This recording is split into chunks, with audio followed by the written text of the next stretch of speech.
Hey everyone, it's Natalie. Just a small reminder to all the men I've tolerated before is on its holiday break. So for the duration of the holiday season, we will be hosting the audio version of our spin-off series, Still Comfy. Still Comfy is a collaboration with Jules Washington from Pop Culture Makes Me Jealous to talk about our favorite comfort movies and shows and how we feel about them now. These recordings are just a small sampling of the movies we've covered. You will have to follow us on Instagram and YouTube if you want to join in on the fun live and see Still Comfy in its true visual form. Happy holidays, and we'll see you with new content in 2023. In the meantime, enjoy this recording, catch up on old episodes, consider becoming a Patreon member, and shop the merch store.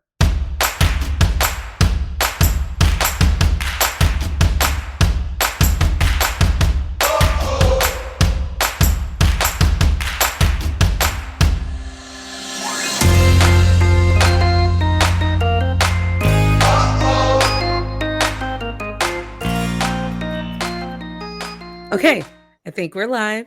That's what, it didn't do the countdown like it did it on your channel. Did it do a countdown for you? No. Did you have a countdown? No, I did not. But I believe that we're live. I sure hope so.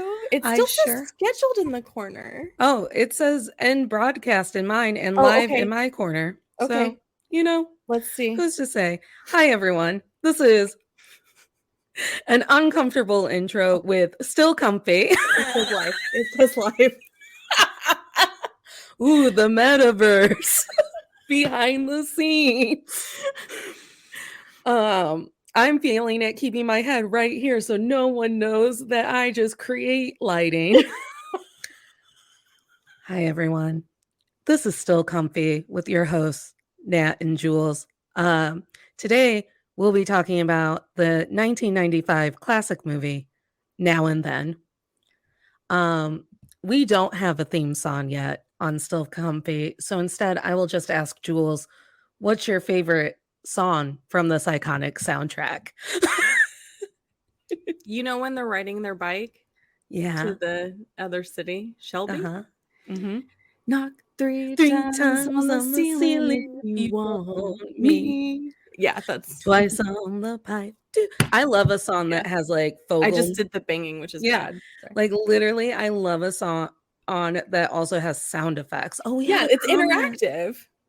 Mario's here. That's a good reminder. If you are in the audience, we can see that people are watching, but we don't really see who you are unless you tell us hello. So please tell us hello in the comments. Tell us hi to Mario and tell him hello.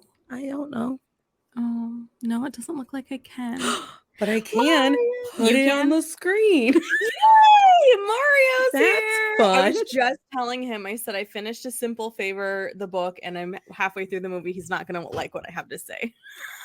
Just know that I like A Simple Favor, Mario. So if we need to talk about it afterwards, we can. Natalie, record yourself doing reactions to my episode of A Simple Favor. 100%. Yeah. Well, I have no chill. I decided keeping my notes on my phone would be a good thing, but are they? I don't know. I have mine, but this is you're the lead this time, so I'm here for you. All right. So, last week 2 weeks ago we did Elvis on to Pop Culture Makes Me Jealous. I'm just going to intermingle our show names all the time. Yeah. Just blend them. Should I introduce myself? Go ahead and introduce yourself. Hi, friends. Julia Washington, host of host of Pop Culture Makes Me Jealous, where we analyze pop culture through the lens of race or gender and sometimes both. Natalie is the friend who tolerates me the most because she's willing to let me be her co-host. She was willingly co-creators on this show, Still Comfy. Yeah, and our first Still Comfy show on YouTube was on Elvis. Mm-hmm. And what this movie and Elvis have in common is songs in this movie are also my comfort soundtrack, just like Elvis. It's a great soundtrack. A lot of Black people on this soundtrack for having no Black people in the movie. No Black people in this movie. This movie be so white. So there's dialogue when the songs are playing. Did I stop myself from singing to then listen to the dialogue? Because I was like, no, I know what these girls are talking about. Yeah. I want to sing. Yeah. Turns out, after all these years, I still have this movie memorized. Right. Mm-hmm. And I'm not a huge rewatcher. I'm pretty sure that this one is one that every time it was on TV, I was like, and here's my afternoon. Mm-hmm. And I listened to the soundtrack like every day as a kid. It was one of the first like CDs that I owned.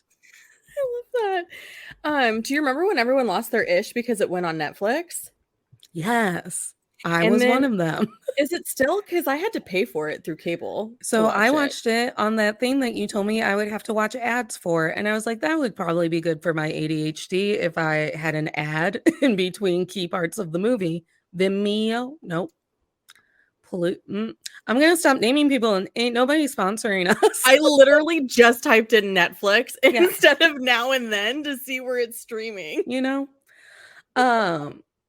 My favorite song from the soundtrack is Heart of Gold or Band of Gold. Now that you're gone, Oh, that's a all good one that's too. left is a band of gold.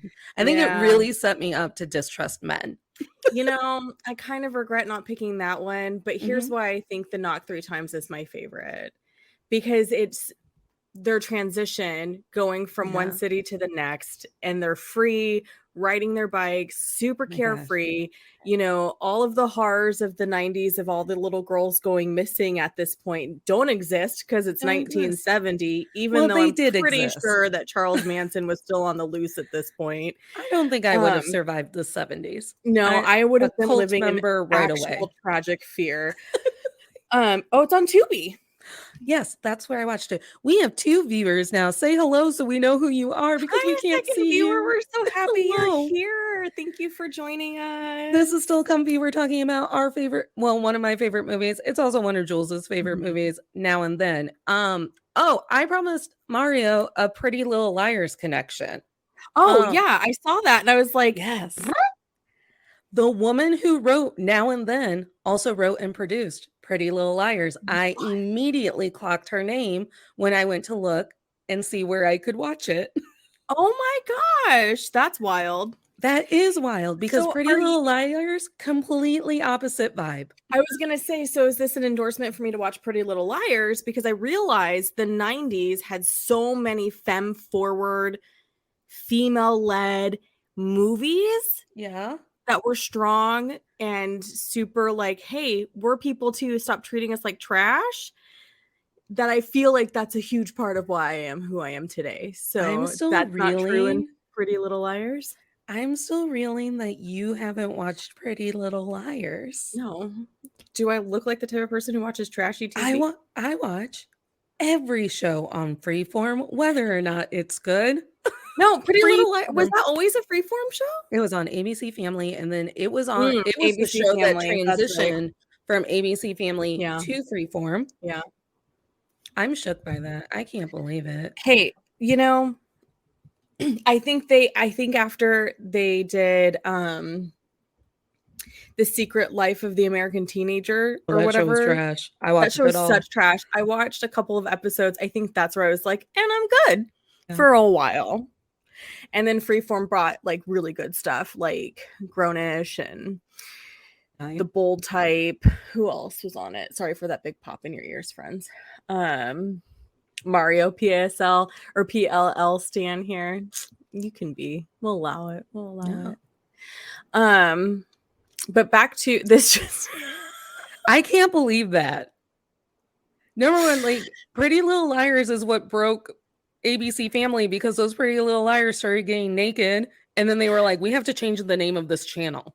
Isn't it a book series? It is a book series. Yeah.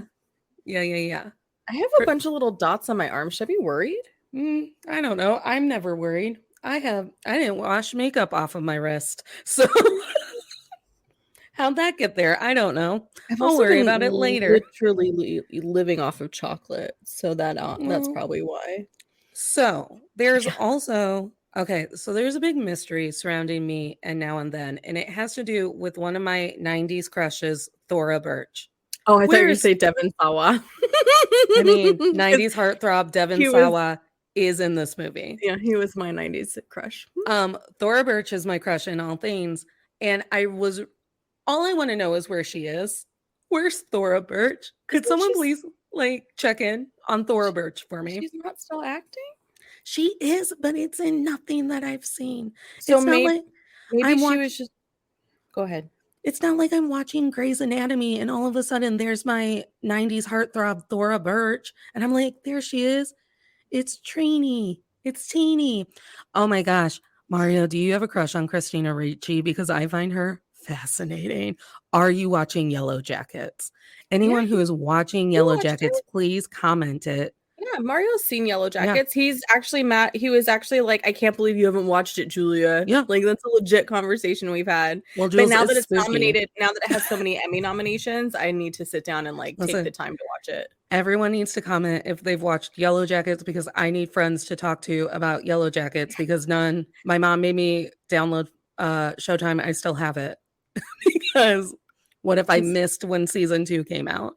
yeah, here they'll probably come out in 2023, I so mean, who knows?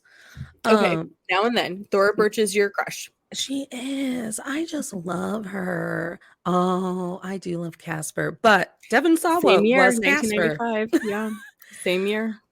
Did you see the weird Devon Sawa movie where him and his brother might have been a Lawrence brother, but I don't think that's right. They go to a mountain. They go to a mountain that's filled with Kodiak bears, and they're gonna do like a Oh, isn't it like the docu-series. gold something or other? Golden Rush? Hold on. I don't know. It's got You see, mountain. you gotta stop asking me to look at stuff when we're supposed to be talking about That's something a specific. Wild America. That's Yes. it. No one That's it's it. one of those movies that I'm convinced I made up because when I go, do you remember when Devon Sawa went to go visit Kodiak bears in their natural habitat? People are like, What? "No, Jonathan Taylor Thomas is in it." Yeah, That's the other famous JTT. person in it. It's not a Lawrence brother. It might be the oldest Lawrence brother. But in Now and Then, there was a common thread that I found with all of the adult actresses. So I'm watching the adults because I love that Now and Then like bounces between the childhood and the adults. And I'm looking and I'm like, all right, is Demi Moore still cool? Or is she still a joke because she made a mistake and married Ashton Kutcher? And then I keep watching In present day, if in she's still present cool? day. Is she still cool? Because she was made a joke by Ashton Kutcher. And then I'm Well, still watching. And then we get Rosie O'Donnell. And I'm like, I miss when Rosie O'Donnell was cool. And we could count on Rosie O'Donnell the queen of like kindness. being the queen of kindness and not being a joke, just literally being joyful. But then we turned her into a joke.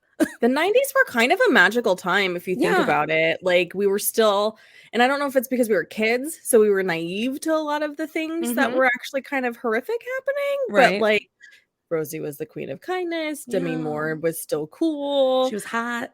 and beautiful, She's and, still like, hot. you know, all these And then great like I said, all these great movies that came out for kids like us. all of these great movies. And then to round it out, Melanie Griffin is in this movie. And we know that we're not kind about her face anymore.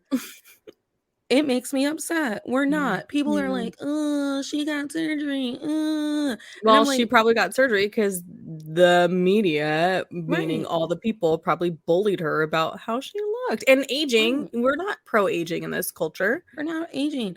So the only one who made it out of not eventually becoming a joke to their own career Rita and fan Wilson. base is Rita Wilson. Who's going to go against Rita Wilson? Well, I she ask did you. give us Chet. She gave us what? Her son Chet? Have you never seen No, I only look into that other one. Who's Colin? that? Colin Yeah. Hanks. That's not her son, that's her stepson. Okay, well, I mean, I'm sure she would call him her son. right. That's the only one I care about. Yeah, but Chet, you have to watch the Z-Way interview. It's on Showtime. Yeah. With Chet Hanks. So it's like I don't want to ruin it for you, but lifetime voice memo me. I will. You know I will. You know, now I'm just Oh, happy. yeah, Gold Digger Escape to Bear Mountain. Yeah. Yeah, that's the one I was thinking of because Wild America released the same weekend as some like big blockbuster movies Oh, or yeah. something. Because And that's probably why I'm the only one who's because we're seen on a first Wild name. America. Yeah, he just posted about it not that long ago because the anniversary of its release was recently. Yeah. And he posted the poster. I loved the Rosie O'Donnell show. I loved when Mhm. she would like fling koosh balls at us. Rosie Yes. O'Donnell knew we all had undiagnosed ADHD. And I love that she had like an audience member do the intro. Yeah. That was really sweet. Like that was very inclusive. Yeah. When the Rosie O'Donnell show went off the air, I was forced to watch Mari. Okay? And now look at me. I deserve compensation. Don't we all? He married Connie Chung. Like that's such a Yeah. random. Like she's actually, I don't know if she still is, but she was a prestigious broadcast journalist. Right. Basically what happened is that she came out and then people got homophobic and then like I haven't seen Rosie O'Donnell since. She didn't make a comeback. She's working. Yeah, she's done a lot of stuff. Where is she? She was on Smilf, also on Showtime. So I'm just gonna pack your Showtime, make it worth it for you. Make it worth it. Yeah. Okay. This is the first time in my adult life that I've caught that the neighborhood is called Gaslight Edition. Yeah. I was like, how have I never caught that before? I don't Because know. if you think about it, like their whole upbringing is like Gaslight Nation, right? Because like you know, now I'm not going to remember any of their names, and I had all of their names down pat. But Demi Moore's little girl person, Sam, yeah, her dad is a liar and leaves. Yeah. Yeah. Christina Ricci is trying to make us all forget that she has breasts.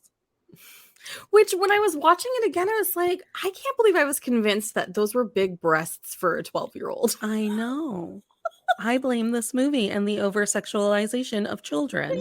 Yeah. There were other Christina Ricci's dad lied to her about how her mom died, which again, he did it because her mom died horrifically. Yeah, I was going to say, I feel like that's a normal thing that adults do when it comes to death, when it comes to children, because we as adults don't know how to process death. And then Brendan Fraser had to let them know that America was gaslighting them about the war. Yeah. And he was so cute. He was like a walk-on. They don't even credit him in that movie. Oh, that's interesting. He was pretty famous by that point, wasn't he? What are they going to call him? Like the grifter? I don't know if he like knew Demi Moore and they were hanging out and she was like, we need an extra today. They could have called him the vet. They could have. You know, and when I was watching the movie, I thought things that you can't really do anymore. Talk to strangers like that. Take a cigarette. Offer cigarettes to 12-year-olds. Right. Was Brendan Fraser creepy in this movie? See, you know, and if it were to happen in a movie today, right, we'd all be upset. But now, nostalgically, because they were 12, I was 11 when this film came out. So there's an element of like, oh, I want, and you know, the mid 90s, there was still a little bit of false sense of security about letting your children roam the neighborhood without worrying about him. I don't know if my parents would have been thrilled if I rode my bike to the next town. Here's the thing though. As we know, and as we've talked about before, I was a wildly unsupervised child. Your mom had a handle on it. It's fine. For as many rules as my parents believed that they had, where were they to like check in to see if I was doing any of that?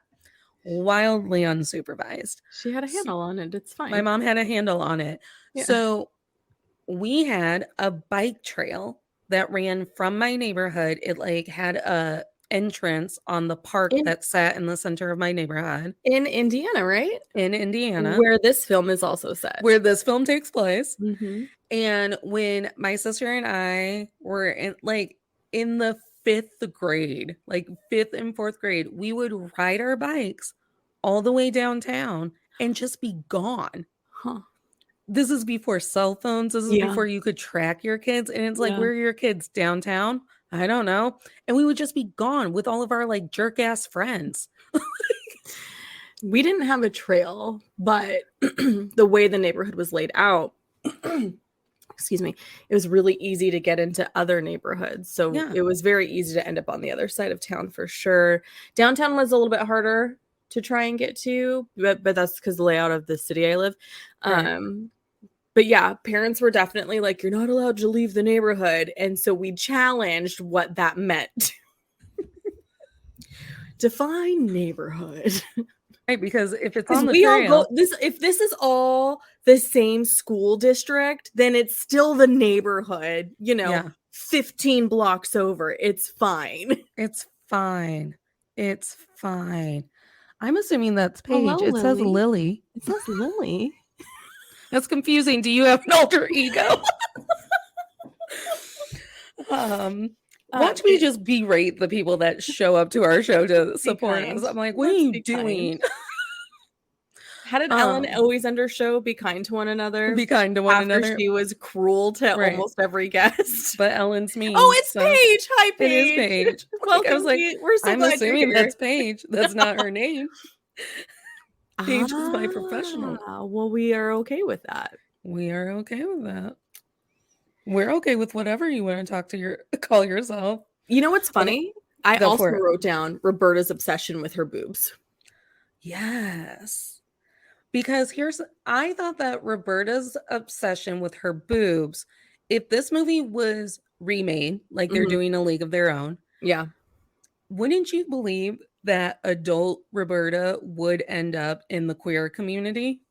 So I actually thought when grown-up Rita Wilson, grown-up Chrissy said, and with Roberta's alternative lifestyle, yeah, I thought she was going to refer to her having a female partner. And then she said living with her partner in sin. And I was like, because everything was a sin to Chrissy. That was not a 90s alternative. That was not a 90s alternative lifestyle. I understood at 11 years old in 1995 that alternative lifestyle meant that you were living with a same-sex partner. Paige is with me. Paige knows that Roberta would have ended up in the queer community. Yeah. That's why she was so weird about her boobs. And there's not enough kissing, because when she kissed Devon Sawa, he was like, that was great. And she was like, it was okay. It was okay. And I'm like, yeah, excuse me. If I had kissed Devon Sawa, I would not have said it was okay. So 100% Roberta is not a fan.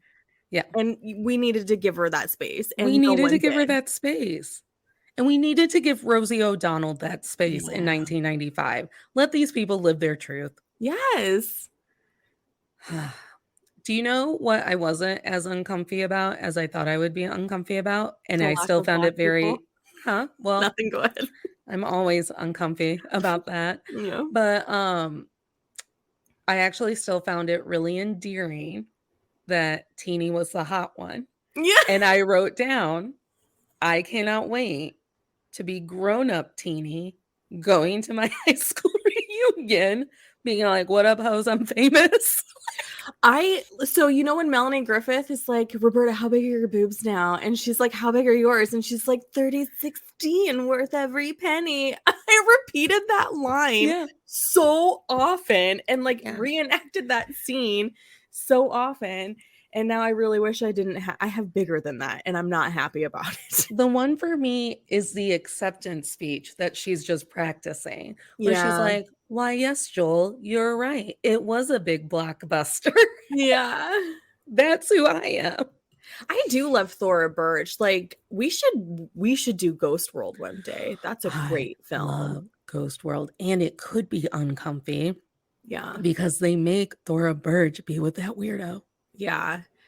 And I mean, the summer, when it came out in 2002. Yeah. Spring? The point is, in my senior year, we watched it all the time. All the time. I watched it again. If it was on TV, I was like, oh, Ghost World. Again, I don't even know if my parents ever knew that I watched it, because I'm 7-ish years younger than you, right? Oh my God, no, not that many. Why? Who am I thinking of then? You're 33, right? Yeah, I'm so bad at math. We were born in the same decade, thank God. I am so bad at math. That's why I got your poll wrong. You got my poll wrong? Oh, I love that. I was trying to do the math and I'm like, I'm this many. Yeah, no, you were 5 years. Wait, 88. Yeah. you're 4 4? but it's closer to 5 because your birthday's in December and my birthday's in March. Yeah. So we spend more time being 5 years apart than we do being 4. Yeah. You're right. You've walked me through that before. I'm just dumb. That's okay. I have this weird obsession with ages because I look at whenever like people from 100 years ago, when I look at their death dates, and so then I calculate, okay, so how much more time does that potentially mean I have? Right. If this person was born in 1880 and they died in 1925, how Oh my old God. are they? Like, I do that shit all the time in my head. It's not healthy. No. We Don't need worry, to I'm starting stop therapy that. soon. It's gonna be okay. So I can't wait to be like rolling up to my little Indiana town with my already big boobs and just being like, hello, everyone. It's me. Bet you never thought you'd see me again because I've built a global empire. Yeah. We have like, I think like 2 more years until I graduated in 2007. So you have 5 years. We got 5 years to make that happen. Yeah, we can make that Honestly, happen. I think I could tell my high school anything. They wouldn't know. I wish I could. My reunion's Saturday, my 20 year. Try it. Try telling them anything. Who's going to fight you? Let's do a Romeo and Michelle's. Yes. Actually, Carly's going to be my date. Yes. Please wear the Romeo and Michelle's dresses and then do the dance. I got to figure out time to go shopping for an outfit because I've packed my schedule this week like a dum-dum because of my sadness of my child being out of town. So I had sat with myself with it. I was like, okay, remember, they sexualize a very young Thora Birch, which means that you also sexualized a very young Thora Birch because you were in love with her. So like be ready for that. But I felt like it was still like a very 12-year-old's viewpoint of sexy. Like when they're doing the Cosmo magazine and she's like, I'm a sex pot. Thank God. I was like, I was kind of that kid. Or when she fills the balloons with pudding because it's more natural. Is it more natural? Like, do you she's know? A scientist. She did trials. She was like, Jello was weird. Yeah. It was wiggly. Those guys gave me the idea when they threw those balloons at us. She's a scientist. She's a sexy scientist. Oh my gosh, I was the pudding girl. Yep. See? Yeah. Because they gave us the idea from that movie. No, please know that I've been carrying around these Nunga Nungas since I was 12.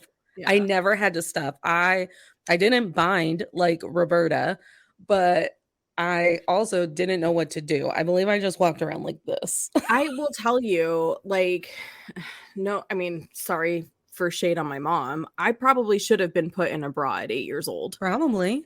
And I didn't get one until, oh my God, my cousin got married in 1998. I was 14. Do you remember I was probably already a B cup at that point. Do you remember the first time you were traumatized about your own breasts? Oh, I was at the doctor. Oh. And he lifted up my shirt all the way to listen to my heartbeat. And my mother was sitting right there and didn't say anything. After that, assault. I 100% wore a big ass shirt to the doctor. Lo and behold, turns out that's not how they listen to your fucking heartbeat. At all. And like it was so like that memory is seared into my head. Yeah. If I think about it too hard, it makes me very uncomfortable. And it's that coupled with not wearing a bra until I was probably 13 or 14 years. It had to have been 14 because we were in Montana looking at bras. I think maybe we weren't in Montana. Maybe when we came back. The bottom line, the point is this is why, like, I have friends who will wear these beautiful lacy bras, but there's just like a thin layer of lace. And that makes me very uncomfortable because that means that you could still see if I'm cold or potentially see through it, even through my shirt. So I need a nice thick layer of material between my shirt and my boob. So we'll get there, Paige, about the trauma of finding stretch marks for the first time. honestly wish I knew. I wish I had clocked it. But the first time that I was traumatized about my own breast is we used to have a friend who, because of some family situations, spent a lot of Monday nights at our house. And we would watch Degrassi, which if you're ready to get comfy about Degrassi, you With just let Drake, me know. You just right? let me know. With Drake, right? With With Drake. Drake. Drake Sure. makes me uncomfy. I Team don't know. mixed, Okay, but well, we don't need to claim them. but team also grooming Millie Bobby Yeah, Brown. So if yeah. anyone would like to direct her this way so I could like have a honest heart to heart with her, please When do. I was having a conversation with somebody about Persuasion and how I was disappointed with Dakota Johnson. There's your Melanie Griffith connection. Mhm. Portrayal because her British accent. And so someone's like, what other young 20-something actress could do it? Millie Bobby Brown. And I was like, bitch, that 18. child is the same age as my child. Yeah. She just been sexualized. Yeah, she just got Kim K wigs and they make her post weirdly in magazines. Yeah. Where was I going? Oh, so he would come over, he would spend the night on Mondays, and my mom would get him ready for school on Tuesdays. It was like a thing. It happened every week, whatever. I came down wearing ruffly shorts for PJs. It was a Winnie the Pooh PJ set. And then it had like a tank top with it. Like it was a pajama set. Yeah. And I thought I was doing the responsible thing because I matched my tops to my bottoms. And I Yeah, 'cause usually don't do that. that's what you do. That's why the set exists. Right. I went the extra mile because we had company and I matched my tops to my bottoms. I have a And I story for you about pajamas offline that I can't share publicly. wonderful. And I thought that like I had completed the assignment. Well, I had freed the Nunga Nungas because they had been trapped all day. I mean, it's the best feeling in the world. And I walked downstairs and my mom grabbed my arm and yanked me and I went, "What?" Put them back. And she went, "He's over. It's Monday night." And I went, I mean, this was a kid that I had like grown up with from the Yeah. time that I was in 4th grade until whatever year this is. Yeah. And I'm like, I mean, he's like, my sister and I were too lazy to walk our asses all the way to our house after the summer school that my mom forced us to be in. So she didn't have to look at us. And so we would stop at his house, watch Labyrinth and Logan's Run, and then be in his pool all day. Sometimes we had swimsuits, sometimes we jumped in our t-shirts. Like he had seen me in every iteration of myself. But that day, my mom clocked how big my boobs were and she went, "Ugh. He can't see you like that." Yeah. And then it was like, and that's for when your uncles come over, when you're staying the night with your cousins at your aunt's house, any of it. I also remember, have you ever been told by an uncle that they won't hug you anymore?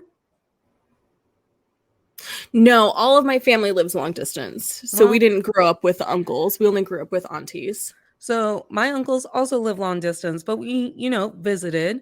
Yeah. And I went in for the hug with my dad's brother and he literally like ghosted away from me. And I'm like, and he went, "Uncles don't hug." Now, every uncle on my mom's goddamn side of the family, like, you could like literally be lifted off the ground with the veracity that people want to hug over on that side of that family. Yeah, that's interesting. I just saw my uncle a month ago and he hugged me. Nope. It's uncles don't hug. And it was because I was a teenager and I had tits. I know it. Huh. So I get where Roberta is coming from. Like, you get your tits in. And she's in a house full of boys who roughhouse. And, there's no other influence other than this sort of like, we see them fucking fighting in front of her, rolling around on the ground in front of her door. The fact that she had as good of a bra on as she did. For the 70s. Yeah. With a dad buying it for her. Yeah. Shocked. An aunt probably had to come into town. And that tape hurt when she took it off because it was on her skin, on her back. Yeah, Christina Ricci. We weren't thinking. No. And I will say that I think this movie did sort of help me understand that I could tape my boobs if I wanted to. Yeah. But I don't want to. It seems very painful. And like, Yeah, that's just I why I'm so glad that they make the high intensity sports bras now. right. Due to the casual groping of the late 90s, early 2000s when I had the luxury of going to middle school and high school, um my boobs and I had kind of like a detached relationship where men would grope me in the lunch line and I'd go, that's fine because they're just like right there. What are they not? They're not just gonna like bump their entire hand into it and cup it a little. So That makes me uncomfortable because that also happens to me, and I have a large posterior. yeah. Yeah. Casual groping of the 90s, early 2000s. Okay, go for it. Oh, I thought Me? you said And I said, yeah. Also, Mm. because I have no concept of time, and we know this, Yeah. I thought Bonnie Hunt and Christina Ricci were the same age. So when Bonnie Hunt showed up as Thora Birch's mom, I was like, oh, that's I right. thought she was Christy's mom. As Chrissy's mom, yeah. Yeah. Which I love that scene. The Yeah, garden. it's like you have to have a hose to water. A small hose will work too. Yeah. And then Chrissy goes with her trash mouth friends. I love that line. I didn't think I'd have to have this talk with you, but because your friends are trash mouths. Huh? Oh yeah, the side hug. Back to the Oh. hug thing. Mario's comment. The church I went to, which will not be named, we called it the church's name side hug. And then people that I knew in adulthood from that church who left religion, that we still refer to it. Shall we give each other a blah blah blah side hug? Yeah. Yeah. Okay. Anyway, yeah, the watering can. The watering can. And then when they're later at that hangout spot or whatever, and Chrissy's like, "No way, I don't want to get pregnant. I don't want to get pregnant." And they're like, Chrissy, Chrissy, get pregnant. the fact that Chrissy is the first one to get pregnant blows my mind. And probably the only one to get pregnant. Yeah. And you know that child is 20. You don't know how old this child is because you don't. I have math. no concept of time. Yeah, but if it was October of 2020, or excuse me, October of 1995. Yeah. This child will be 27 this year. Wow. Yeah. How's that feel?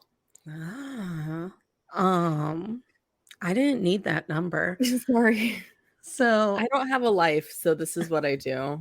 But I love that scene because it takes me back to how my mother chose to tell me about sex. And it was through a giant pile of Laverle Spencer romance novels. And she said something along the lines of, your grandmother and I love this author. So it was like a generational tradition or something. And they're soft. Like, I remember her saying them something like, the sex is soft and kind or something. So like, here you go. Oh my God. This is what sex should be. And I learned about it in freshman health class. Yeah. I had an idea because of pop culture, but no one sat me down and had a conversation until we had health my freshman year. I'm sure I also eventually had a health class. God knows, though, I grew up in Indiana. Yeah. So California health class versus Indiana health class. So I think the only way to get true birth control talk in Indiana was if you took the child development class where they like gave you the robot baby. Oh, interesting. Mm-hmm. Yeah, because making me take care of a baby for the weekend is going to be birth control. Right. No. But then she would at least go into like condoms and other forms of contraceptions. But in regular health class, hell no. Oh, they didn't get out a banana and was like, this is how you don't get pregnant. Right.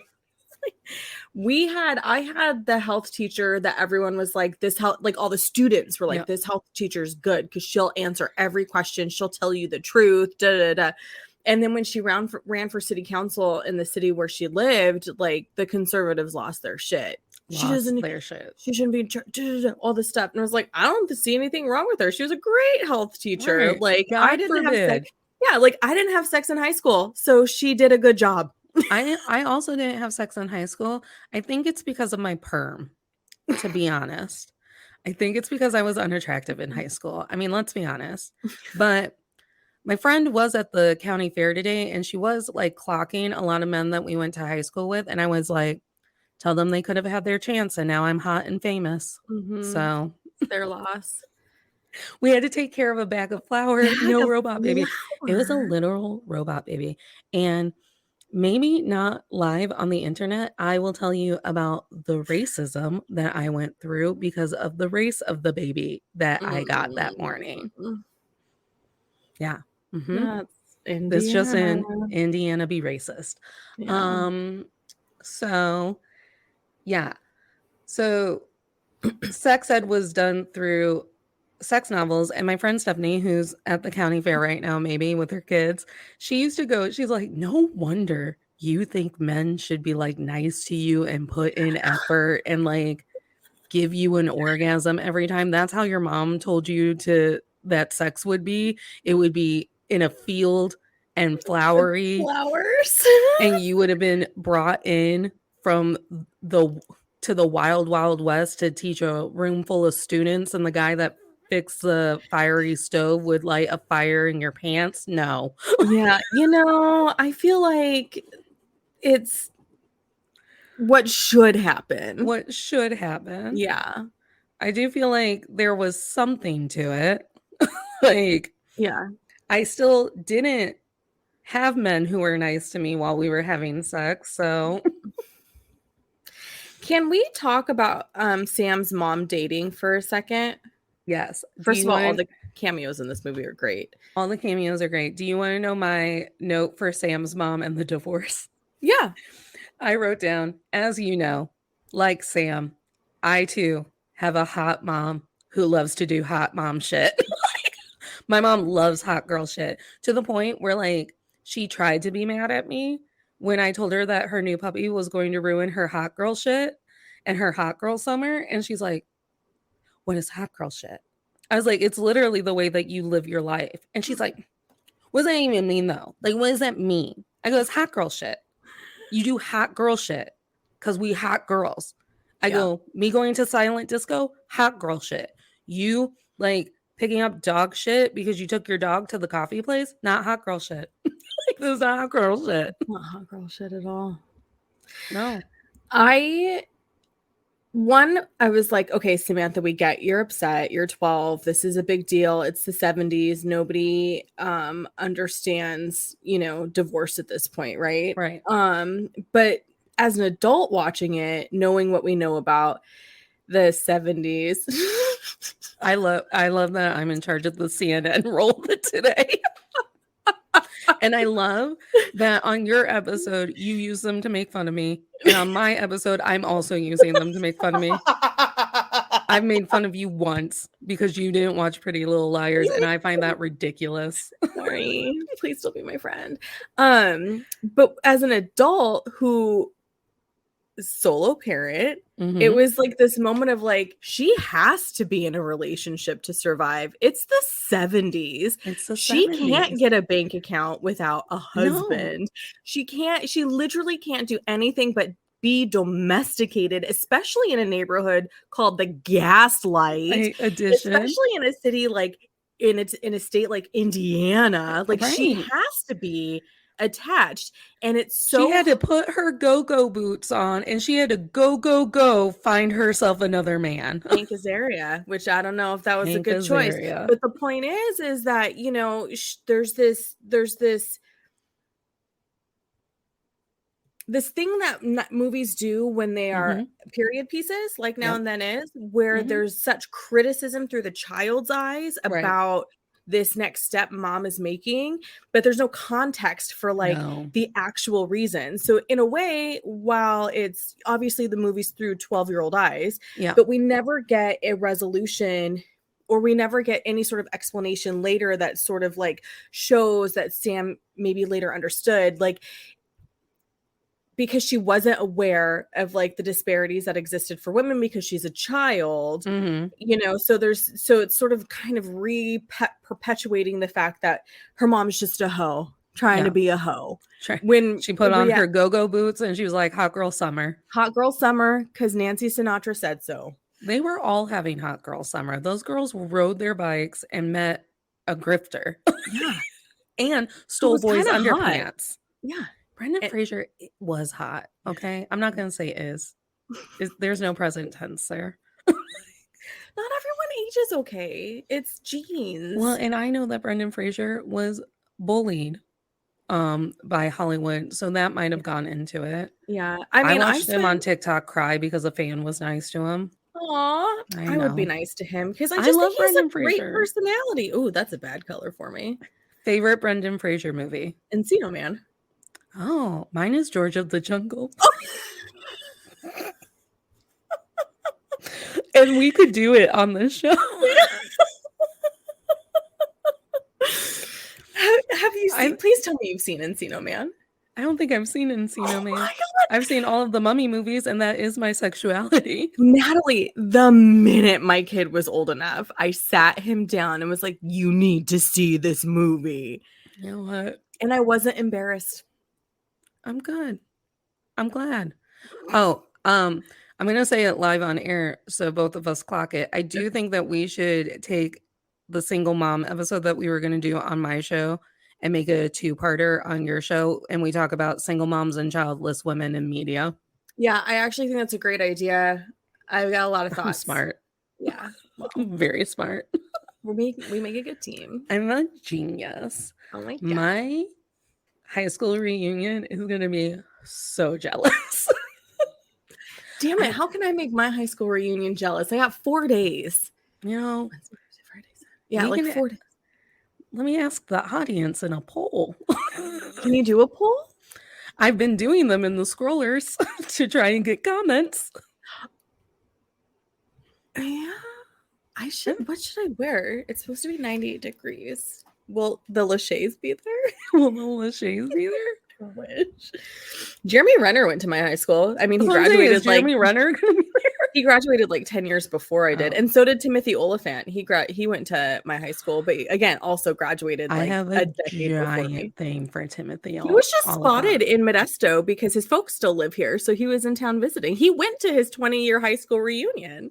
A giant thing, and it's all because of Deadwood. It's Oh, all that's- because of Deadwood. That's fair. I can't spell reunion. That's embarrassing. You spelled reunion wrong? And thank God there was a red line before I put it on the scroller.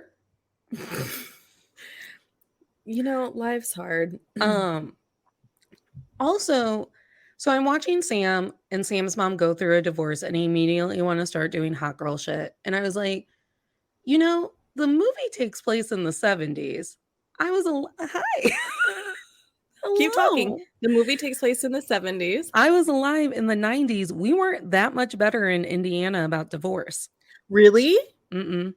I remember there being like a pointed comment about my friend whose parents were divorced, and they Huh. rented their house Oh, in our heaven neighborhood. forbid. They did not own the house in our neighborhood. I That's remember a not- pointed That's comment still a about it. thing, I think, being a renter. sure. Like, but now everyone's a renter because millennials, younger millennials and Gen Z can't afford to buy. Right. So I was thinking about it, and I was like, and you know what? Are we even today better about divorce in the more Midwestern states? I go, because everyone wanted to turn on John Mulaney when he got divorced. Like, we're still weird about divorce. I'm gonna start You know, congratulating people on their divorce when I they do. tell me. I I'm gonna be do. like, When someone tells me that they're getting a divorce, I gauge it first. Like, are we happy? And if they say yes, then I say, congratulations, I'm proud of you for finally getting out. I'm gonna say something along the lines Also, of, I'm probably the friend who already told you that you probably should have gotten a divorce because I'm very vocal about whether or not I think that a relationship is bad for somebody. Right. I'm probably going to tell you something along the lines of, I'm so happy that you're getting yourself out of a situation that clearly wasn't the right one. Yeah. Yeah. And also when before you get married you need to know whether or not it's going to last, just call me because I've accurately predicted all of the divorces to the year so far in adulthood. Another, Not that I'm proud. I'm not bragging. no. Another tie-in to our One Tree Hill shows that we do on Tuesday. Girls with Totally Dead Moms always want to be toying with death. Yeah, Roberta, what did she do? She jumped off out of the tree and dove into a shallow body of water. And then she just pretended to be dead to man float. floating. Yeah. Yeah. Yeah. I don't think I understood how morbid that was until later in life. And good on Chrissy for immediately calling her on it, because everyone was kind of tiptoeing around the fact that like Roberta does weird shit because her mom's dead. Yeah. And then Chrissy was like, hey, people actually care about you. Can you not pretend to be dead? Yeah. Yeah. From the jump, the movie does a really good job at letting you know that Chrissy and Roberta are the pair that stays and are like solid friendship and probably would have, you know what I mean? Like, yeah. And that Teeny and Sam were the two who felt boxed in when we're going to leave. Yeah. Like it was clear from even before we saw Teeny do her, acceptance speech. Yeah. Do you recall recent movies that are as honest about like girlhood as this movie is? I feel like this is very true to girlhood. It's a very innocent look. Frozen? Oh, or you're frozen. You? Now that you're gone, me. All that's left is a band of gold. I don't know. I'm vamping. Okay. There we go. Well, it's like I said earlier, like the 90s were kind of a magical time because you have a plot.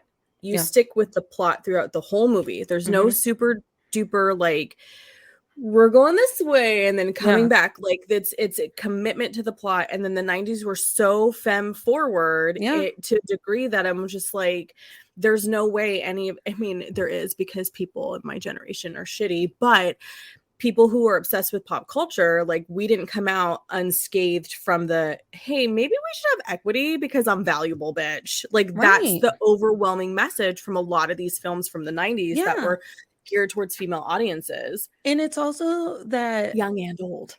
And it's also, there was an idea throughout all 90s femme forward movies that at the end of the day, it was going to be your girlfriends that got you through. Who cares if you kissed Devon Sawa? Right. Which I love when she said, please don't tell anybody. Because she's embarrassed. Because she doesn't want anybody to know. Right. Because it's embarrassing to be kissing 90s heartthrob Devon Sawa. Yeah. And he's married now, so that would be inappropriate. There's very little times that I watch television or movies and I go, there it is. That is how you depict these middle ages before you're a teenager and after you're like a child. And Never Have I Ever is one of them. I think that show does a brilliant job of making sure that there are stakes, but they're not stakes that like a 13-year-old would never have. Right. Like, Degrassi, all over the place. Yeah, well, it's interesting too when I think about, because I was 11, so I was clearly the audience for this movie, and I clearly related to it, the riding the bikes and just being free in the neighborhood. And then when I was thinking about it a little bit deeper too, like this is truly a coming of age narrative. Yeah. A lot of times we think of coming of age as like, oh, you're going from teen years to adulthood. But really what coming of age is when you have a transition in life, when something in your life is changing and you are changing and growing from that. But it's been co-opted to be the stories about like, I'm graduating high school and what the fuck next kind of shit. And Now and Then really does encapsulate, as you're saying, that transition of, hey, because you can kind of tell that after this summer, the four girls are still close, but they're kind of, these two are going this way and these two are going this way. But you know what? I'm glad that you brought that point, because when Demi Moore does that last monologue about that summer kind of being the summer that fractured them, I go, I must have never have paid attention to that line before, because I'm like, no, this is the summer where you all kind of figured it out. Yeah. Like you figured out that you're all four really fucking different, but there's a lot of love there. And like Sam and Teeny figured out that the old guy on the bike wasn't scary. How innocent though, when that old man, it almost made me cry when that old man goes, why are you afraid of me? And Julia walks in with Chris Evans. That's how she makes everyone jealous. Yes, send him the DM. What are you doing? He might have a free weekend. Sometimes celebrities do that just for the bit. He's hyper focused on finding a wife. He told us all. And I don't actually And that's believe on in the him. institution of marriage, so it's not going to be a great. That's on him. Yeah. He told us that, and now we be bold. You should send him a DM. What's the old Listen, man I'm saying? not hot enough for the celebrities to respond to in DMs. I'm learning this, which is real irritating. How am I hot enough? I don't understand. Huh? I have had celebrities respond to me. Have you? Bennett from The Bachelorette, the most white privileged one of them all. Okay, well, that's The Bachelorette. Like, not to like scale it, but I just need us all to know.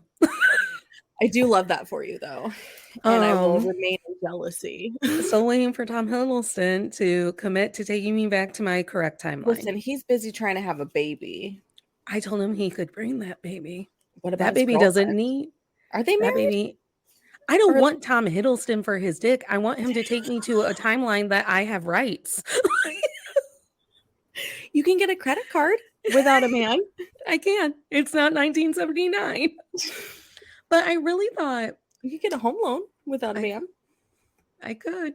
Mm-hmm. I have one, and I really thought that, like, when Demi, I was like, that's a really cold and callous way to sum up that summer. And I'm like, and I get it. It's Demi Moore. She's chain smoking. She don't want to be there. I didn't see it as cold and callous. I saw it as an awareness that summer changed them so much that, like, even though they made this pact and will show up for each other, they still understand that, like, they're growing apart. Yeah. Which is actually kind of beautiful, because how many times do you grow apart from people and it hurts, but you don't recognize that you're growing apart and you're fighting to keep it together, and it ends up being more pain and sorrow and hurt than it needs to be. And it's very clear that they're all still a part of each other's lives in the way that they can show up. Right. Which I think, because if I was a big old fucking celebrity, like Melanie, well, you know what? I probably still text Abby and Stacy every day like I do. My two best friends from high school. Literally, Stephanie told me while she was at the county fair today that I will be so lucky when I'm famous, because she will still let me know about all of the shit that's going on in our shitty county. Yeah. And I'll be like, I mean, I'll put you on payroll for that, because I would love to know. This is why I need to move, because I'm the friend who's texting all of the people who left. Yeah. Oh my God. Here, but what's so funny though, Carly's sister is coming with us because she and I graduated the same year. She was texting me. She's like, I've convinced this person to go and this person to go and this person to go. And so, backstory, I make fun of I tease Stacy because she don't remember anybody we went to high school with. So then when Becca's telling me about all these people who are going to be there, I'm like, I literally know who none of those people are. None of these people are. Here I was, proud of myself for keeping everyone in the loop about the gossip. And now I'm like, I don't know who these people are. It's going to be great. Maybe I should get my makeup professionally done. What's the old man's name? Is it Crazy Pete? Yeah, Crazy Pete. When Crazy Pete just asks them in a rainstorm after he's fucking saved Sam. And whose bracelet was that? Was that Teeny's or was it Sam's? It was Teeny's necklace that she broke into bracelets for the two of them. For the two of them. And she's like, no, Teeny, you left that bracelet. Don't. And like that to me was like, oh my God, that's such a huge thing for tween, which wasn't a word in 95. Girls to do was to like share your beloved something with your friend. Like that's a huge gesture. Yeah. And so when Crazy Pete saves them and he just like looks off into the rainstorm and he goes, why are you afraid of me? And like, that's a very honest moment. Yeah. That I don't think we get very much anymore around from our eccentrics. Mm-hmm. And then Teeny also has like a very appropriate, like 12-year-old response to that. And she goes, you know, you only come out at night and it's kind of scary. And I'm like, and then empathy grew. Yeah. And if you were on our live last night with One Tree Hill on Instagram, you would know that I've decided that empathy is actually the solution. Yeah. Maybe he murdered his wife and kid. I don't know. I don't think if you I think don't he think he did, I did. don't think he did. I think he lives with Men the are guilt of tricky. having been a drunk at the bar. Yeah. I think he lives with that guilt. Mhm. Survivor's guilt's already hard, but then Yeah. survivor's guilt coupled with you probably were a drunken husband who couldn't already provide for your family. Yeah. And then now this, like, ultimate. I forgot how much I actually loved the Crazy Pete storyline. Well, Mhm. for one thing, I wore my Let's Have a Seance shirt yesterday because I thought we would be doing now and then. And I was like, I love seances. They had multiple seances. They had multiple seances. And I was like, how am I both Teeny and Sam?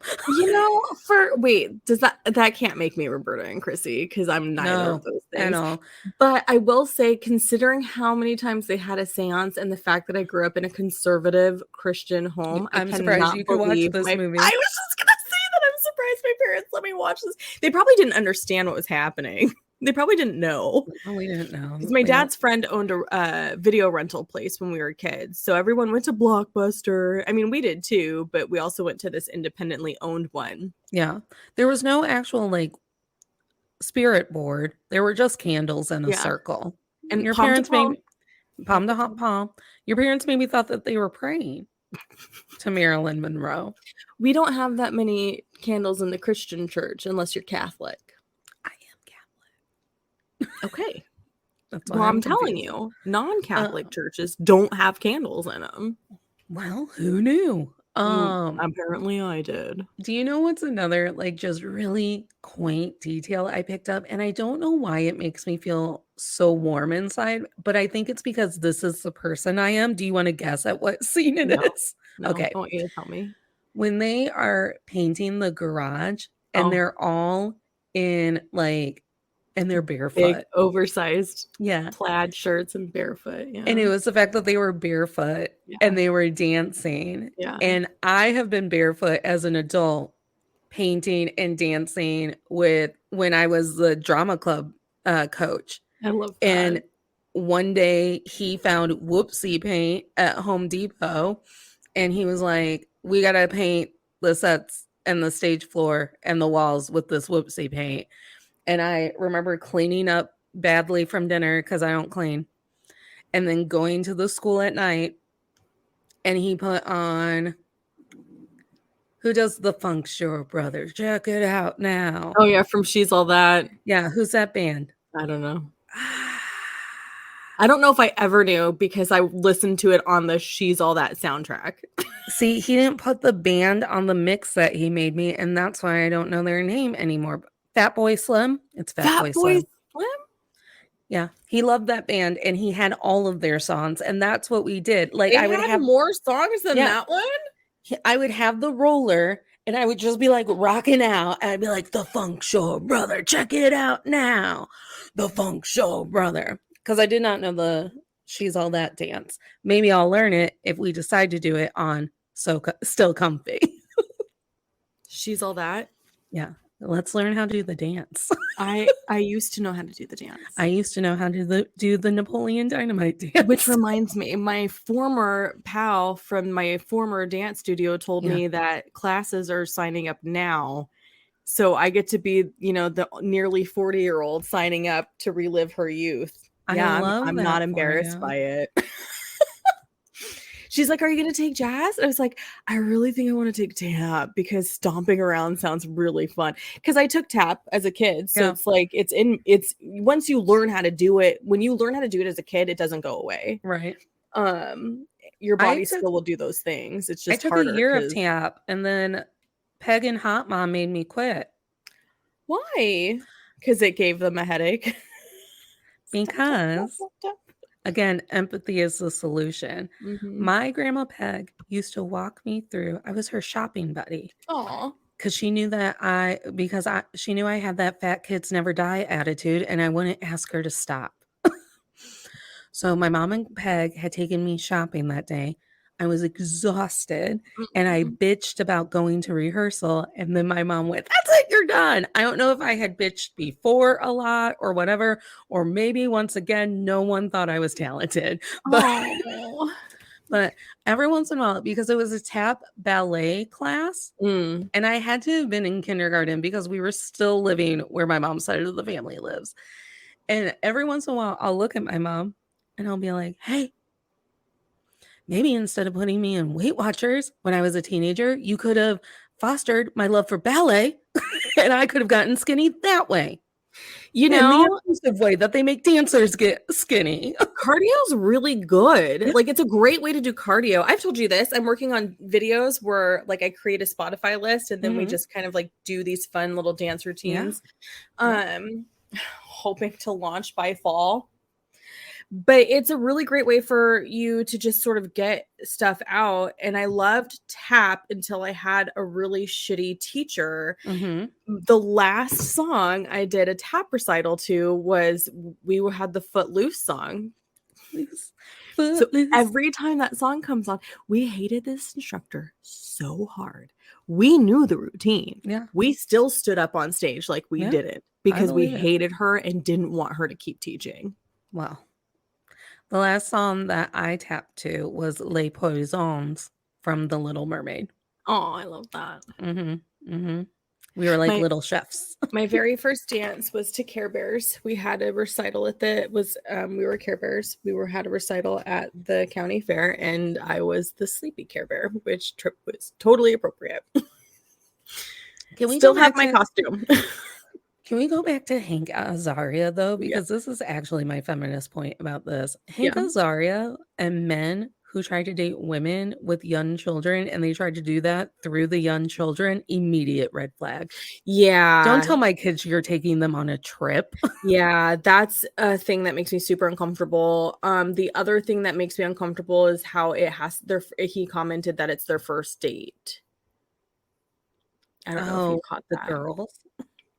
Yeah, he was Yeah, like, we "Well, don't date the children. first date," and I was like, "No, I think it was his first date Oh, with the mom." mom.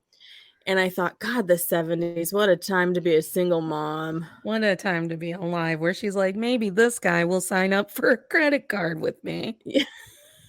But yeah, you're right. Like, it is a little bit of a red flag. And two, I don't know. Yeah. It just It watching it. bothers me. It Yeah, bothers watching me it. every time it's a plot point in a movie. Yeah. I have to tell you, when I do online dating, if they put their kids in their profile pictures, I No. swipe no because No. now I know what your children look like. I could be a crazy psycho Right. bitch. I could not be. It doesn't, you you get to find out.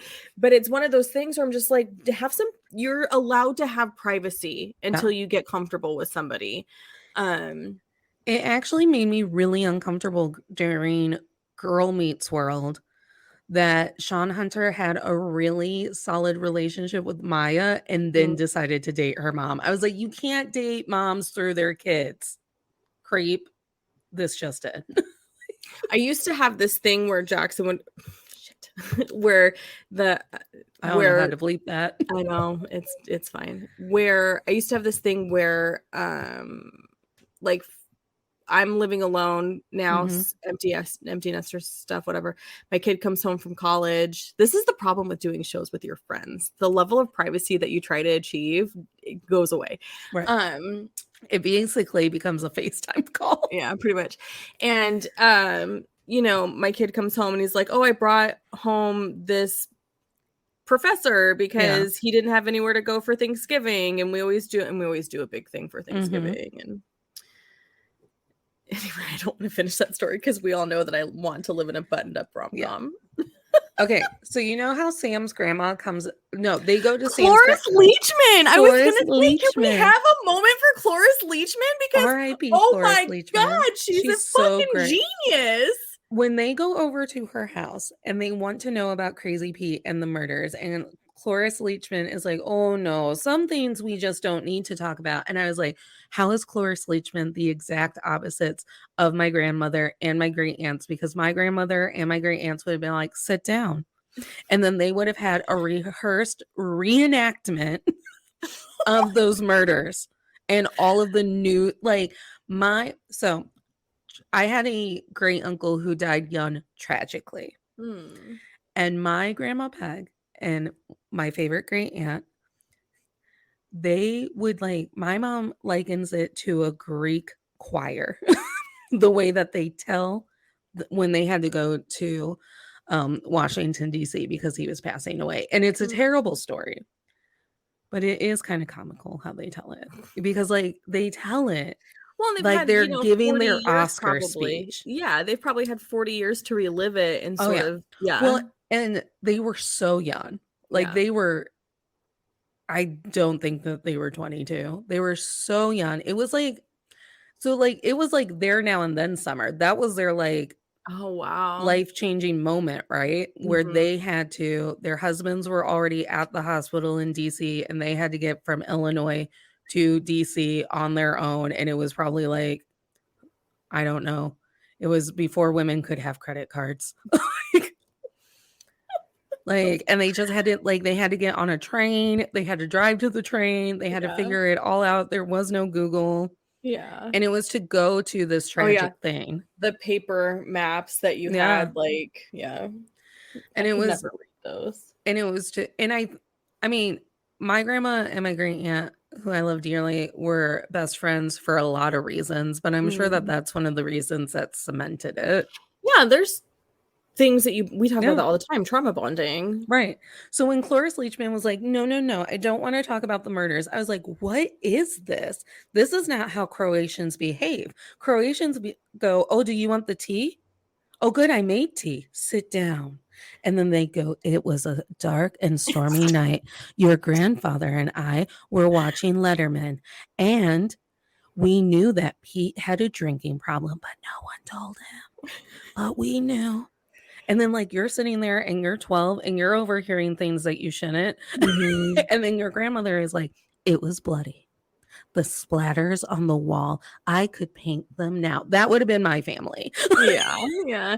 I don't know if my family would have, you know what would have happened? My auntie would have been like, I'll tell you when your mother leaves the room. Oh, yeah. That's how my aunt showed me grease. That's how my aunt gave me nail polish like, when my mother wasn't around. But then, because you know, I'm the oldest grandkid. Yeah.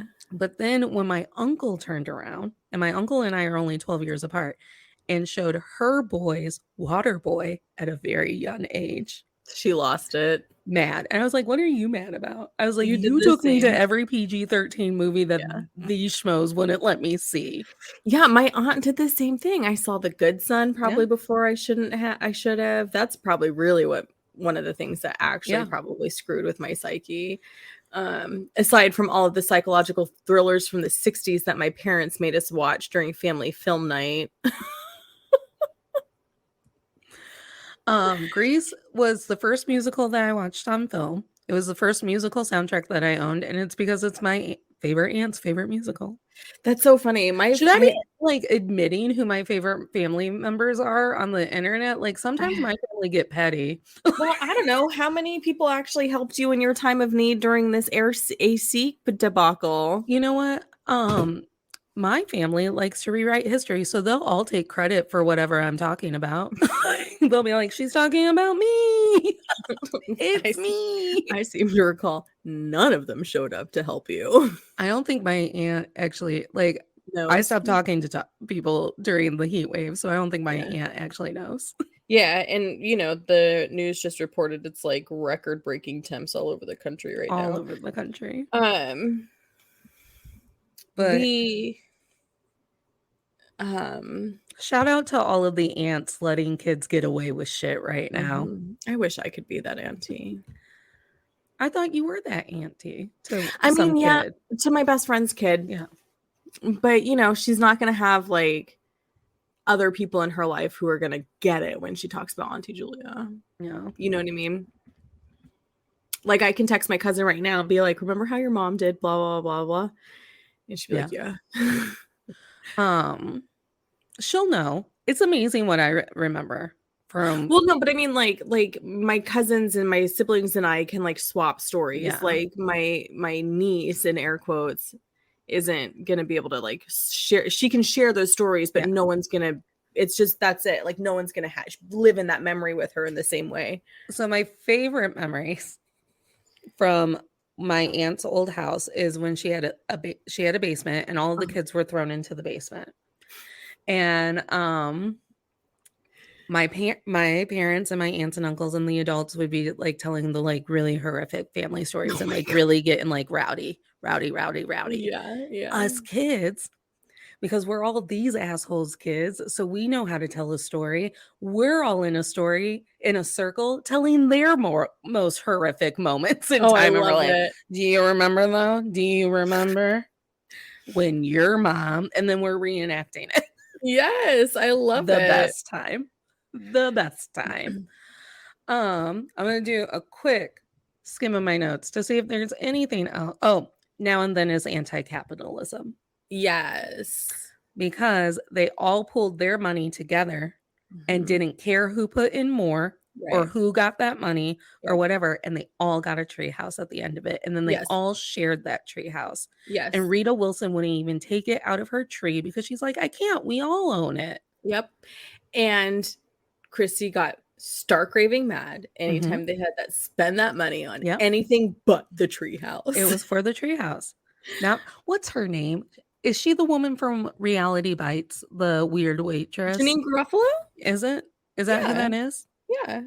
I love Reality Bites. I don't know if I've actually finished it, and I love her. What? And I literally just rewatched it the other day. Okay, so because you were rewatching it, I was like, shit, is there another season? I'm convinced that I finished it, and then I like never went to check. Oh my God. So there it is. I love that she pops up in weird movies. She's also in Romeo and Michelle's. Reality Bites, the movie with Ben Stiller and Winona Ryder and Janeane Garofalo. What are you talking about? I'm talking about a show on Hulu where it's her raising her kids. And I don't think that these people are the same people. No, you're thinking of Better. It's a single mom show. Better Days? Yeah. With Paula. Yeah. Fuck, what's her name? Adlon. Pamela Adlon. Because she's a voice actress. Better Days? Is that what it's called? I don't know. It's a show that slaps. I have it on my... Here's the funny part, you guys. I've watched every single season except the new season because the new season is the final season and I'm not ready for it to be over. Yeah, because her kids are super... And she wasn't always Pamela Adlon because I just rewatched Better Things. Better Things. I got it. And my final point for tonight is this movie should have been about Chrissy and Roberta falling in love. And I'm just going to leave it there. I do kind of love that the kid who's like, hello, dear, when Who their picked kid... his nose? Yeah, ends up being Chrissy's husband. Like, I love that. And it's so subtle. Like, they're not blatant about it. He just walks into the room and he's like, hello, dear. And you're just like, you married that kid. I'm proud of you, Chrissy. But I don't know if I'm proud of my people who married the nose pickers that we know from our youth, because you know how I feel about mediocre men. I mean, like, you know how every boy picks their nose, Natalie. You know, if they tell you they don't, they're lying. Like, I don't know. It should have been about Roberta and Chrissy. You know, if they do decide to reboot it, I think that could potentially be the storyline. Yeah. And it'd be nice to see I literally can't recall one single Black person in this film. Yes. I would also make sure that there were people of color. Yeah. Yeah. And not just like the homeless guy that's from the war. Yeah, like Crazy like, Pete and the vet cannot be the Black they people. They can't be the people of color. You need to make one of those little girls one of the Black people. Yeah. And she can't be renting her house. Like, she has to own her house like they all own their house. Like, it can't be some tragic ass situation. Right. She can't be the one with the dead mom. She can't be the one with the deadbeat dad. She has to be Chrissy. Yeah, she has to be Chrissy. Because, I realized that while I accepted white narratives in the 90s, I am finding myself very frustrated with shows that could easily not be centered around white characters, right? But who run with a diverse group of people, because the show is still centered around whiteness when the main character is white. Yeah. And then you have the quirky ethnic friends. Like, I thought we'd grown past that. Yeah. No. It makes me sad. Mm-mm. I'm looking at you, Maggie, on Hulu. Oh, I haven't watched it yet. It's cute, but it's centered around this white girl. Yeah. And all the characters around her are not white, Mm-hmm. and they're all quirky. I truly do miss the B plots in movies where we learn the most about the eccentric person in town. Mm-hmm. Like, I miss that being the B plot. And I said it earlier, and I'll restate it again. There's something I wish they would bring back, being committed to the one storyline. Yeah. And then you have maybe the line B. Yeah. And just sticking with that. I miss us actually. That's why Top Gun did so well, because it was such a simple fucking movie. I miss us getting to be invested in the town and the community that your show is set in. I'm looking at you, Virgin River. I didn't know that fucking Virgin River had a dojo until this goddamn season, because I don't know anything about the town Virgin River. Why? Well, it's not real. Okay. Also, well, neither is Stars Hollow, but I could probably draw a map of Stars Hollow. They did a really good job with Stars Hollow is a character in the show. Absolutely. And I miss that. I miss knowing that Crazy Pete is the eccentric guy who was not a victim of a murder. Shit. Come on. I can't think of any more songs. There we go. Okay. Oh, I just thought one. Ticket to Ride. Ticket to Ride. Yeah, that's a great song too. But you're right about Virgin River, because how many times did we both go, wait, this city's on a river. Where the hell did they get on a river? Where the hell did they get a dojo? Why are they surrounded by a lake? When do you think it's appropriate for us to just get to bitch openly about season 4 and all of Virgin River? Well, it's been out a full week starting tomorrow. Okay, so when do you think it's polite to give out spoilers and start reenacting Mel and Jack fights? I mean, after tomorrow, I feel like it's fair game. Do you want to be Mel or do you want to be Jack? I think I could do a really good Mel. I believe so. And then I will just look at you open-eyed and be like, I'm sorry, did you think that was a problem? And then you can just tell me, I didn't say it was a problem. I just said it was something that I noticed.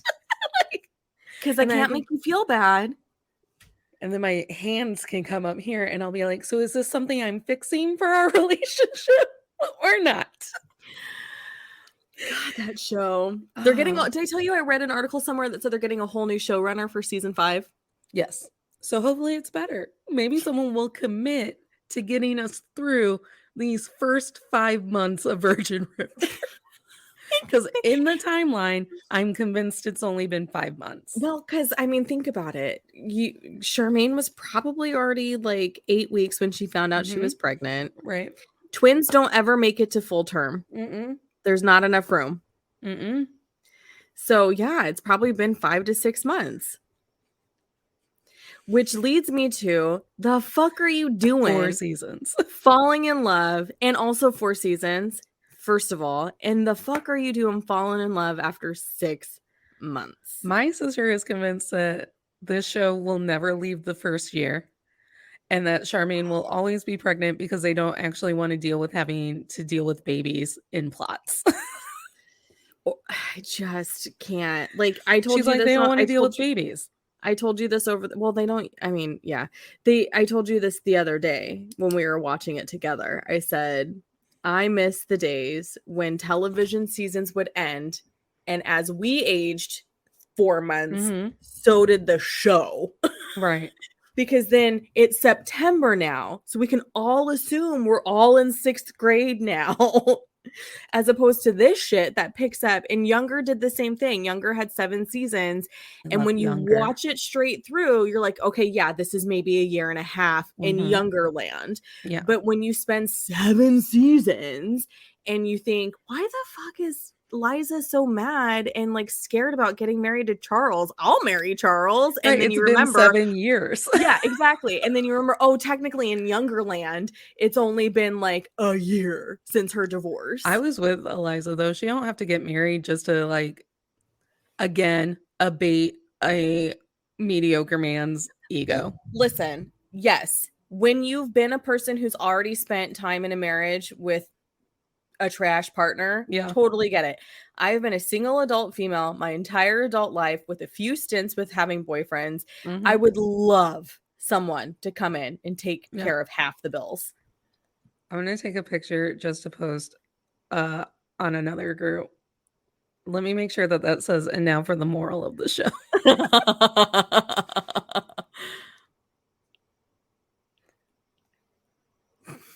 Okay. Oh, no. Did you take it? I'm still posting. I'm not going to get it exactly right, and that's what's irritating. Should I just take a video for this? I was going to say you should probably do a video. Yeah. Well, you know, now I'm timing it. Because I have a Facebook group that's really going to love that. I'm going to be like, we weren't even talking about Virgin River. It's just the moral of every show that I do. OMG. It's a trash show that wastes our time. Yeah, and you know what? I deserve compensation. Yeah, I just don't. We've had this conversation. Why the fuck can't I get a job? No. My samples aren't bad, I thought.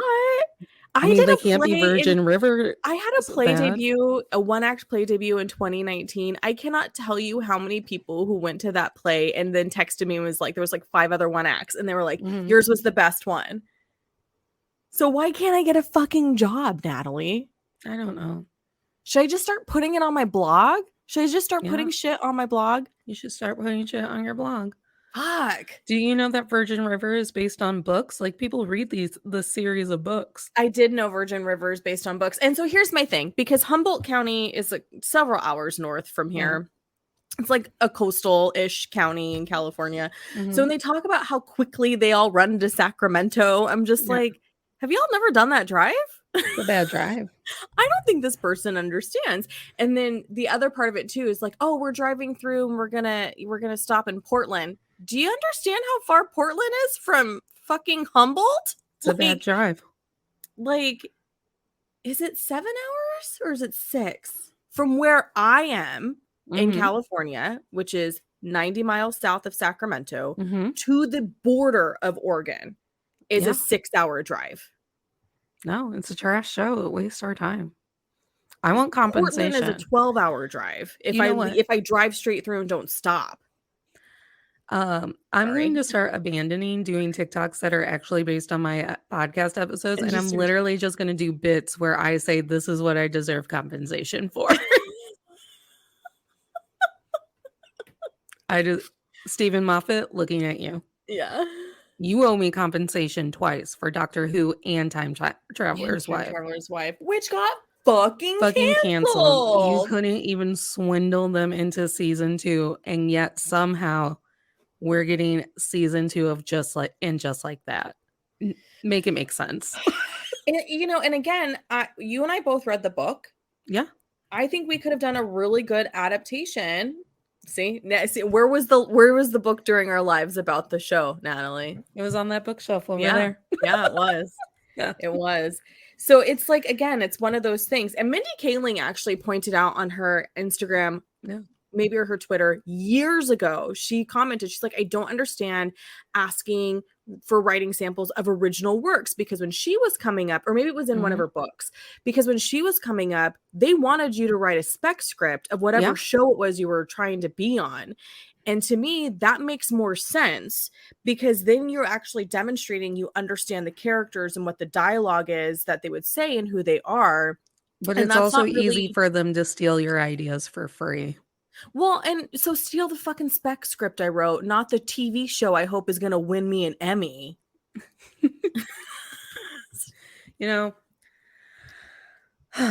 Here's for our final question. Okay. Now and then, still comfy? Yeah. And I really just didn't. I was like, man, I feel bad, but I'm still comfy with it. Why do you feel bad? I don't know. Because there's no black people in it. But the soundtrack's so good. And The soundtrack is really good, but you know what it was? What really, like, why I think where the guilt comes from? Because so much of the 90s mm-hmm. of what I was allowed to watch Yeah. was very white. Mm-hmm. And same with like the world I was living in. Yeah. So like even though we were a mixed race family, like it was still a heavy Yeah. white influence in my life. And so there's a lot of stuff I'm learning in adulthood, especially about the 80s and 90s Black culture, where I'm just like, man, we missed out on that as a family. And how much more confident in my racial identity would I have been had I not been the outlier all the time Right. and not constantly like forced to live in a predominantly white world.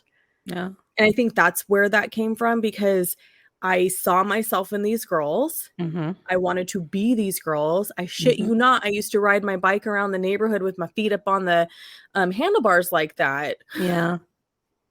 I emulated to ride. Yeah, I emulated them so much. It was a great movie. That movie fucking slaps. Mm-hmm. I love, also the reason I picked the picture that I did for the socials is because I love when you have kids and adults playing the same character and they take a really cute group picture like that. And it's a bit that gets me every time. Yeah, and I think they did a really good job at casting the younger and the older. Oh, I was going to tell you, the girl that plays Chrissy died of a heroin overdose. Yikes. Yeah. I was looking, I was like, what has she been up to lately? Dead. Nothing. She did. Yeah, she kind of had from the way it reads online, it sounded like she kind of had a hard time. Well, you know, in life. Does she have a great aunt that wants to morbidly tell us that story? 26. She was 26. Oh, God. Yeah. And that made me sad. And then I thought, God, I don't know. What happened to Sam? Little Sam. Oh, because Christina Ricci became Christina Ricci. Yeah, and Gabby Hoffman. What does Gabby Hoffman do? What isn't she doing? She was on Girls. She's in. I didn't watch that shitty show, Girls. Okay, well, I watched it because I wanted to live in New York, and I am embarrassed by the fact that I watched it because that's fair. Lena Dunham's face makes me mad.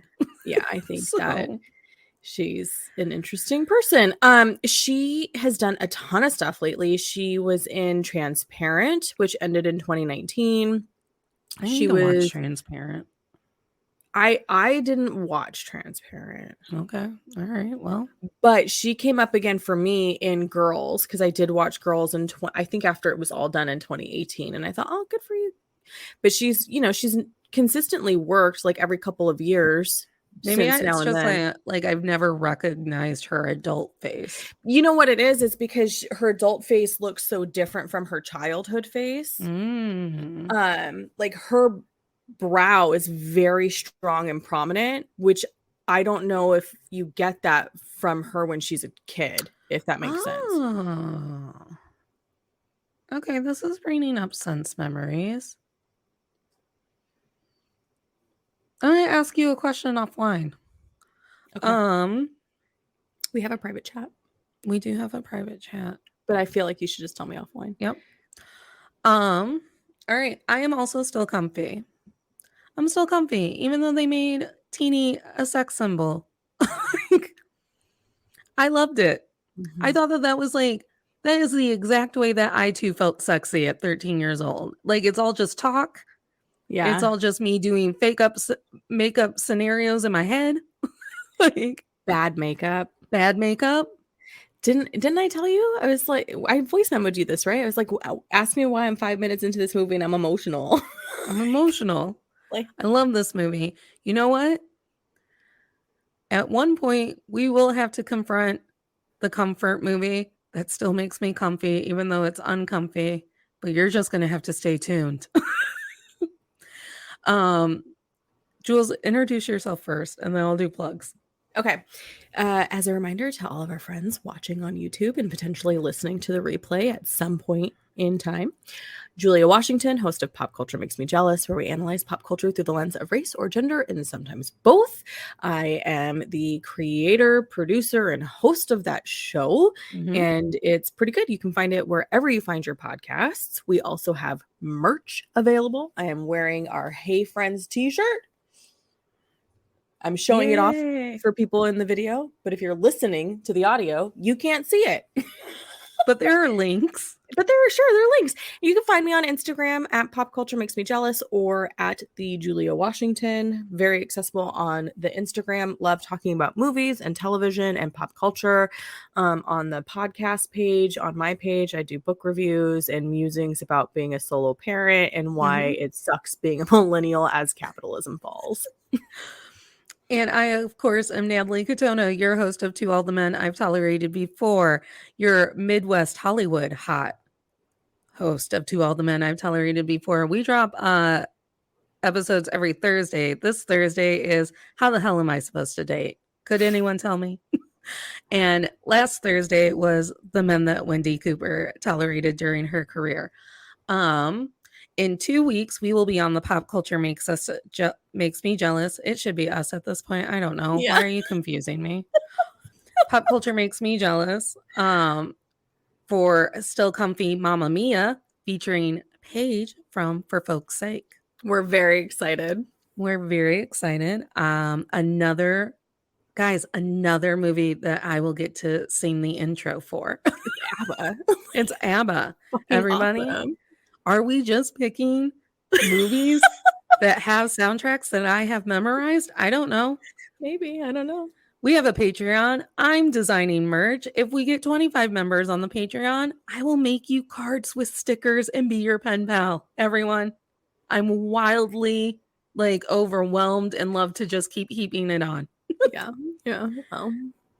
All right. This has been Still Comfy, and you will have to stay tuned until every Tuesday night on Instagram we do One Tree Hill. Right now we're doing One Tree Hill. Right now we're doing One Tree Hill. We do the TV shows on Instagram. We do the movies on YouTube. Yeah. It's called Sharing the Wealth. Yes, because we're just too delightful to. We're too delightful, and therefore you should join us next Tuesday to figure out how many times Jules is going to ask me if Dan Scott becomes a good person. I've answered it. Inquiring minds. I just can't. I know. I've told you no. I'm holding out hope. I'm just holding out hope. I don't know. No. It's just a lot. Yeah. I will share with our friends listening that after we're done with One Tree Hill, we will visit the new adaptation of A League of Their Own, which will be on. You have Amazon Prime, right? Amazon Prime. Yeah. Yeah. Okay. Just checking, because that's what it's going to be on. I would have gotten a login. What? I will tell you offline. Okay. I think Chris Evans texted Jules. No. Mario should have been working on that this last hour and a half. So everyone, honestly, there's no shortage of us on the internet. Yeah. We will answer your DMs. We will answer your story replies and your comments. Oh, go for it. And we're planning a live show with Mario. And we are planning a live show with Mario. Yeah. Yeah. Details pending, because we haven't worked it out yet. No, but we are putting it out there. You can look for that at some point when we have the details. So I don't know what to say at the end of this show, because when we do One Tree Hill, I go, see you next week on the River Court. So I'm just going to say, grab a mug of your favorite hot drink and you stay comfy out there. Should I be on the morning news? We should work on our closing sign off. I think that was wonderful. I think there should just be a montage of how I close these shows. Someone make me a fan montage. Someone who's musically talented, because none of my music friends are responding to me. You would love to contribute to our show by making a theme song for Still Comfy. I've got someone I can ask. We will not say no. So it's not just me going like, hey, this is the intro music for the show. I don't want to be anything other than what I've been trying to be lately. One day, comfort people, you might get to hear the moment where I had to swallow the fact that I'm not a good singer. Because I had that shame moment one time where you really think you're good, but I wasn't. We all think we're good. And I'm going to leave you on that cliffhanger. Good night.